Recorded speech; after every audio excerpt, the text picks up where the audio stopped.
Good afternoon, and welcome to True Crime Mysteries. If you're new to the channel, hello and welcome, and if you're returning, welcome back. We are jumping right back into our serial killer series on Israel Keyes, and we are on a fourth and final part. If you have not watched those parts yet, I would highly recommend you pause this one and watch those first. If you could hit the like button and comment down below, that would be appreciated, as the engagement helps my content to get distributed further. And of course, if you're new here, please subscribe and hit the little bell icon so you never miss an upload, because I'm bad at keeping a schedule. But with that being said, let's get into it.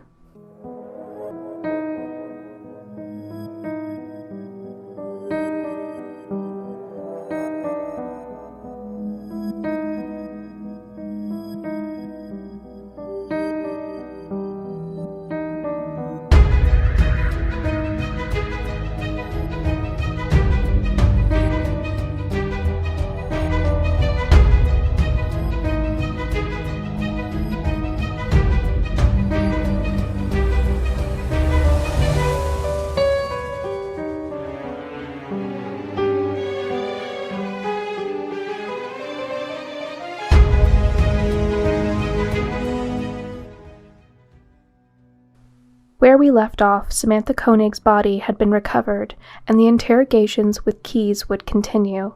A few FBI agents had built a rapport with Keyes, and they continued to bluff that the FBI knew more than they did, with Keyes himself saying, "I've got a lot more stories to tell." The FBI had to comb through years of cell phone records, multiple computer hard drives, travel records, and bank history going back several years, attempting to piece together an account of his travels. Keyes' computer revealed hundreds of pictures, some of them attached to news articles, and most of them were missing persons, all of varying age, gender, race, from a variety of demographics. All or none could be potential victims, but the photos included a familiar face, Samantha Koenig. There were hundreds of photos. The FBI sifted through the photos, attempting to identify all of them. When Keyes was asked if he thought he was a serial killer, he said yes. While talking to the FBI, Keyes had implied several times that there were more victims. He used that as bargaining chips to get his demands met, and they did get met because the FBI needed him to admit or hint to some sort of crime. At one point, Keyes needed help firing his attorney, but he wouldn't say why, but it gave the FBI leverage. A victim in exchange for assistance navigating the process of representing himself. On April 6, 2012, Keyes set up a meeting for his confession, without a lawyer and representing himself. In that meeting, he made a new demand. He wanted to be given the death penalty, and he wanted it in 1 year. He revealed that he had wanted his lawyer fired because his lawyer was against the death penalty. I want an execution date. For you? Yes. I want this whole thing wrapped up and over with as soon as possible. Keyes did not want to spend the rest of his life in a max security federal detention center. He also wanted the media attention minimized. He said both reasons were for his daughter.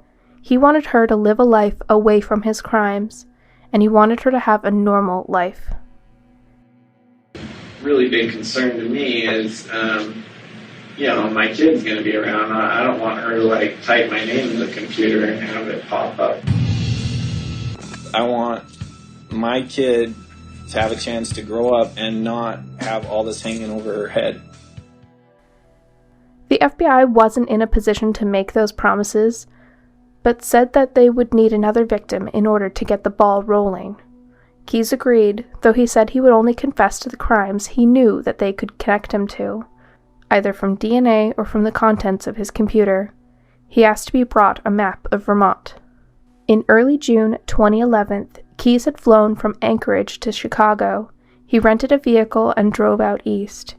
He had flown out with the intention of murdering, though he didn't know who. He had pre-chosen the place, Essex, Vermont, as he had already buried a cache of weapons, tools, zip ties, Drano, and other items several years previous in an orange Home Depot bucket. He called it a kill kit and revealed he had several of them buried in remote areas around the country.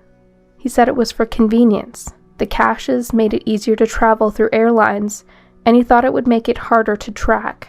It was an elaborate system he had developed several years prior to his arrest. On June 7th, Keyes arrived in Essex and booked a hotel.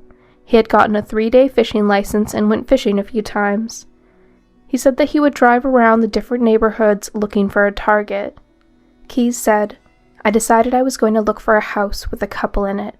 I was looking for a fairly easy way to get into the garage, and theirs was the first house I found that had all those things." It was after midnight when he found the house that he thought would be best. It was a single-story ranch-style home. He crept around their backyard, peering into their windows. He noted there was no sign of children or pets, and that the couple were likely older. I think I even had it pegged down just from looking at the outside because of the way they had their backyard set up. It just looked like an older couple that didn't have kids kind of house. The home belonged to retired couple Bill and Lorraine Currier. He staked out the home for hours, waiting in a wooded area. He had noticed a neighbor that kept coming in and out of his home smoking. Keyes needed to wait until the man finally went to bed, as he didn't want to have any witnesses. He wore all black, including a face mask and leather gloves, but he also had on a headlamp. He entered the home via a ventilation fan in the garage. Once he had access to the garage, he was able to enter the home by breaking a glass window pane in their door. He crept through the home undetected and confirmed there was a couple inside. He woke up Bill and Lorraine and zip-tied them. He said that they awoke dazed and confused, and he barraged them with questions, asking for locations of their valuables, prescription drugs, weapons, and cash. He said that at one point Lorraine had fought back, attempting to escape. He said that he became enraged by this. He didn't like that they weren't taking him seriously. He said that he was mad that they didn't understand who was in control in this situation. While he was searching the house, he noticed that Bill had a military insignia. He had realized that Bill had served in the same infantry unit he had served in, the 25th Infantry Division. He had exploited that information to manipulate Bill and keep him calm. He convinced the couple that he was only looking for drugs and money and wouldn't hurt them. Then he packed the couple into the backseat of their car and drove them to an abandoned house outside of Essex. At the house, he separated Bill and Lorraine. While trying to immobilize the couple in separate areas of the house, he lost control. Bill had gotten free of his bindings, and in a panic, Keyes shot Bill using a silenced handgun. Bill had fought to the very end. He tortured and sexually assaulted Lorraine before strangling her with a rope. Keyes had said that after the couple had been murdered, he poured Drano on their hands and faces and put their bodies in large industrial garbage bags. He then moved them to a corner of the basement and piled garbage, broken furniture, and wood on top. By the time Keyes was finished, the sun was already up and the morning commute had begun. Originally, he had planned on setting fire to the home, but it was too late. There was too much traffic and too much of a risk of the house not becoming fully engulfed before someone reported it, and then a fire investigation would reveal the bodies. Keyes said that he had rushed out of the house and left evidence behind, which had included the shells from his bullets, which was why he was certain the FBI would be able to connect him to the crimes. He felt that it might not be now, but they would eventually. The house the Curriers had been murdered in was vacant and condemned to be demolished. Keyes had no idea at the time that he had confessed, but the house had been torn down with the bodies inside. The demolition company was none the wiser, and all materials from the old home were disposed of at the local landfill. Despite an extensive search, the bodies of the Curriers were never found. The Curriers had been reported missing the following day. Their home had provided little evidence, and their car was located abandoned in a strip mall parking lot. A witness had come forward having seen a white male with long brown hair driving the Curriers' car. Keyes hadn't been worried, though, as the sketch bore little resemblance to him. The FBI had noticed that Keyes was revealing an MO, similarities between the Curriers and Samantha's murder. Abduction to a secondary location, restraining with rope, death by strangulation, sexual assault. He also planned his crimes around family events with tight timelines. By doing so, it gave him a strong alibi. It also gave him a reasonable explanation for his travels. Weddings, funerals, visiting his mother were easy to explain. He would be able to dismiss any questions about his complicated travel arrangements by explaining it was cost-effective. In his confessions, Keyes revealed that he would rob banks during his travels, always smaller bank chains with less security. The robberies were more of a necessity, as he had racked up a lot of credit card debt and needed cash, but he admitted to enjoying the adrenaline rush. At the time of his arrest, it was already clear he had robbed at least one bank because of the marked cash in the car. He had revealed he was going too fast and a dye pack had exploded. He revealed that he had robbed that bank during the time that his mother had said he had gone missing. His computers revealed he spent a lot of time researching small towns that saw little crime and would have inexperienced law enforcement. He would note the towns on his maps and pre-plan places to rob while he was traveling. His computers also showed that Keyes spent a lot of time researching abandoned properties and remote churches. During his interrogations, he had been asked why he had looked at so many remote churches in Vermont, and he said he wanted to bring potential victims to a church for personal reasons, which investigators believed had a lot to do with his upbringing. Murdering and hiding bodies were no longer enough of a thrill for Keyes. He expressed a desire to have more media attention. He wanted infamy. Samantha's death had changed things for Keyes. His search history on his computer revealed that he read about it over and over and over. He even participated in online forum discussions and witnessed the pain firsthand that he had inflicted on the community. He had planned future crimes to have more media attention. He had spent hours planning how he wanted his future crimes to play out. He admitted he was arrested before he could enact his new methods. However, he did try, but he found it difficult to find victims in Texas. He said that people in Texas were more suspicious of outsiders and were less likely to take their personal safety for granted. He had been deterred from abducting a woman when he noticed she had a large dog with her. He did admit to setting a house on fire in Aledo, Texas, in order to cause a distraction so he could rob a bank during the time that he had been unaccounted for. In total, Keyes sat for more than 40 hours of interviews with the FBI over the 8 months of his incarceration. During those interviews, he gave several clues to additional victims. He didn't give clues for free, though. He would exchange information for copies of the New York Times, access to the internet, cigars, Americanos, candy bars, and fast food. I can give you the rest of the story, like, everything that happened, if I get a cigar. We're going to go through some of those crimes he either alluded to or could potentially be linked based on interrogations and evidence found. The FBI believes his first murder victims were carried out when he was 18, when his family had moved from Colville, Washington, and there'd been about a month before Israel had joined them. Julie Marie Harris disappeared on March 3, 1996. She was 12 years old and was a Special Olympics athlete with 2 prosthetic feet. She vanished from Colville while waiting for a ride to church. Decades later, friends of Julie had been interviewed, and one of those friends said that she remembered seeing Israel Keyes. She said that she saw him having a conversation with Julie at the pool where she often swam. She said that Julie had given Keyes her address and phone number. Months after her disappearance, her prosthetics were found at the mouth of the Colville River, and her remains were found a year later.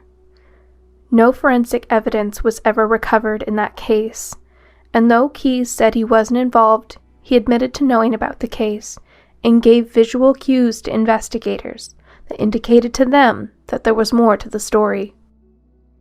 There was also another double murder in Colville around the same time. 12-year-old Cassie Emerson had been abducted on June 27, 1996. It was believed that she had been kidnapped from her trailer home, which had been destroyed by arson, and had also contained her deceased mother, Marlene Emerson. Cassie's body was discovered 5 miles away from her home in a wooded area near Logging Road. The similarities to Julie's murder tied the two crimes together, and it was believed they were committed by the same person. There were no other similar crimes in Colville or any area nearby after Israel moved from the area, and he had admitted to agents that the first time he committed arson, it was to a trailer home.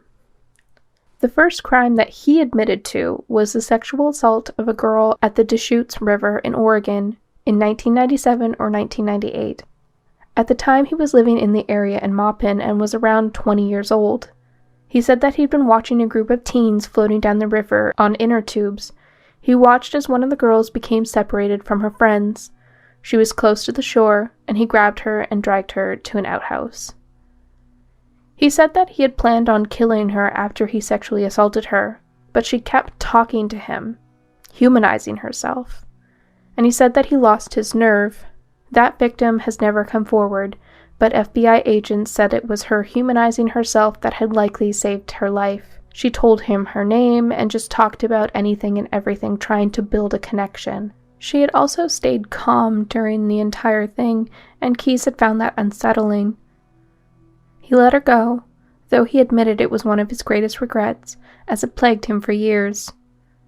It was the only witness he had ever allowed to get away, and she'd seen his face.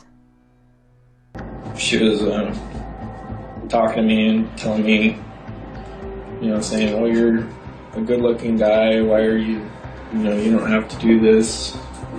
I probably would have even gone out with you," and all this stuff. And things never got really violent like they could have if she had been fighting me or something. She was pretty smart. Because it worked. The main thing is I just lost my nerve right at the end.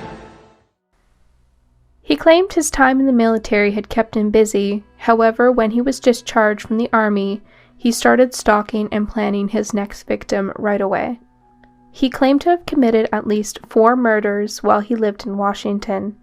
The first was an unidentified couple in the early 2000s. He said he had murdered and buried their bodies somewhere in Washington, but he didn't disclose anything more than that. He had 2 additional murders in 2005 and 2006, though he wouldn't specify any further than that. They had been separate victims, and he revealed the location of where one of his victims could possibly be found, but relished that they would likely never find it. You guys know about Lake Crescent in Washington, right? I think that lake is about 500 to 700 feet deep. He had purchased a boat off of Tammy's ex-husband, and had used that boat to dispose of 1 or more of his victims. In 2006, Keyes' cell phone records had placed him in Washington, near where a high-profile murder had occurred near Pinnacle Lake on the Snohomish County Trail. A mother and daughter, Mary Cooper and Susanna Stoughton, had been hiking when they were both shot and killed on the trail. Their murder has never been solved and remains a mystery. Though there is no physical evidence to link Keyes to the murder, it fit his MO, and at the time of the murder, it was one of the times when Keyes' cell phone had been unable to track for several hours. Another one of Keyes' signatures. Over the years, he admitted to frequenting sex workers in the US, Canada, and Mexico. At his home in Anchorage, he had several phone numbers for people he liked to go out with. This was another trait he shared with several serial killers. Sex workers were potential victims. The vulnerabilities involved in their line of work make them a target for sexual sadists like Keyes, often serving as practice, knowing that missing person investigations were limited if they were even investigated at all. He said that he had another victim that he had abducted from the East Coast in 2009, then disposed of their body in upstate New York. Though Keyes himself didn't confirm, when he was shown a picture of the victim, he said, "I'm not ready to talk about that one," leading the FBI to strongly believe that 49-year-old Deborah Feldman is a confirmed victim. Deborah had gone missing from her home in New Jersey on April 8th. Her remains were never recovered. Keyes had said something about one of his victims being a woman with pale skin who possibly came from money, and agents were able to place him in Indiana at the time when a young woman had gone missing. It had been a high-profile missing persons case, and one that Keyes had searched on his computer multiple times. Lawrence Spear was 20 years old, a University of Indiana student, and had gone missing in the early morning hours on June 3rd in 2011. She had gone out with friends and was seen heavily intoxicated. She'd been seen on surveillance not wearing shoes, walking home around 4:30 a.m. She had left her cell phone and shoes at the bar and had dropped her purse and keys along the way. She never made it home and was never located. When Keyes was asked if he had anything to do with Lauren's disappearance, he didn't give a definitive answer. Without more evidence, it is unlikely that these cases will ever be tied back to Keyes officially. There is also no way of knowing for sure how many victims are out there. Based on his travels, cell phone records, potential evidence on his computer, the scope is just too wide.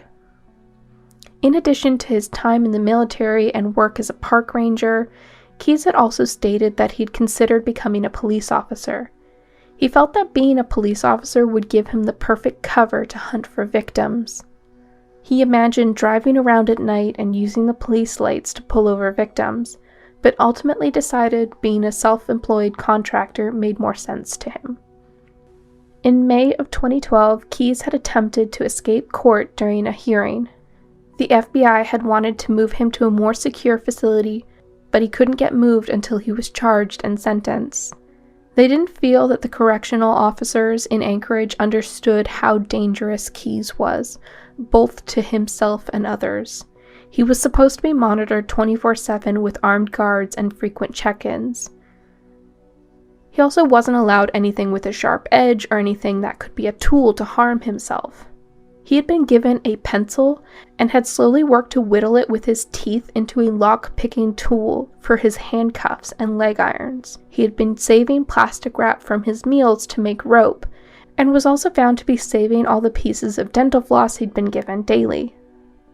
It was the plastic wrap and the lead lockpicks that allowed him to get out of his cuffs and leg irons in court in May. Despite the warnings and this escape attempt, the Anchorage Corrections hadn't taken any of the necessary precautions the FBI had outlined, and it didn't change anything after. On December 1st, 2012, it was discovered that Keyes had committed suicide by cutting his wrists. He had managed to get a razor blade back to his cell and had been left unsupervised for several hours. A note had been found that consisted of an ode to murder letter, as well as 12 drawings. The drawings were in Keyes' own blood and were 11 skulls and 1 pentagram with the phrase, "We are one," written on the bottom. It could be a hint detailing how many victims he has in total, or it could be completely meaningless. There really is no way to know for sure. A lot of people look at how Israel Keyes was caught as a reflection of how he was as a criminal. The kidnapping and murder of Samantha Koenig had been his unraveling. No one really knows for sure what was going on, but multiple people had speculated that his drinking was out of hand, and they thought he was likely using harder substances. Many people in his life had noted that he was calm, collected, and always put together, but in 2012 they had noticed a different side of Keyes, one that was impulsive, erratic, and disorganized. Keyes even said about himself, "Back when I was smart," admitting that he even recognized something had changed. Back when I was smart, I would do it. I would let them come to me. Many serial killers want to be caught. They also want recognition and notoriety. He also said that his long-term girlfriend Kimberly's relationship had run its course. Like we see with many other serial killers, disruptions in the home or close relationships can set off a chain of events. We saw that with the Golden State Killer. His divorce had led to a months-long murder spree. Keyes went for years, possibly decades, with methodical, organized, and pre-planned crimes. He had buried weapon caches for years, keeping track of all of their locations for sometimes years only in his head, carrying out numerous crimes without leaving physical evidence. His elaborate traveling routes all using paper maps and keeping hours of research only in his mind. up until 2012, he didn't make mistakes. We can only link crimes to him based on his travels. Many of his victims' bodies were never recovered. The FBI theorized that he would commit crimes in one state, bring them to a secondary location, potentially in another state, and dump their bodies in a third location. This is why he's considered one of the most dangerous, methodical, and chilling serial killers of his time. And that is going to be where we're going to end this video and this series. I don't do serial killer deep dives very often, and I appreciate all of your support on these videos as they take a long time to research and put together. If you like this series, I highly recommend my deep dives into the Golden State Killer. I will link that in the description box below. If you like this series, please let me know in the comments down below, and feel free to suggest another serial killer deep dive. As always, please give this video a thumbs up if you like the content, and subscribe for more if you haven't already. If you've done all that and want to support me and the channel, we have channel membership as well as Patreon to get early access, members only content, and more. We also have merch and other goodies in the description box below, as well as links to all my socials. But until then, I will see you all in the next one. Bye for now.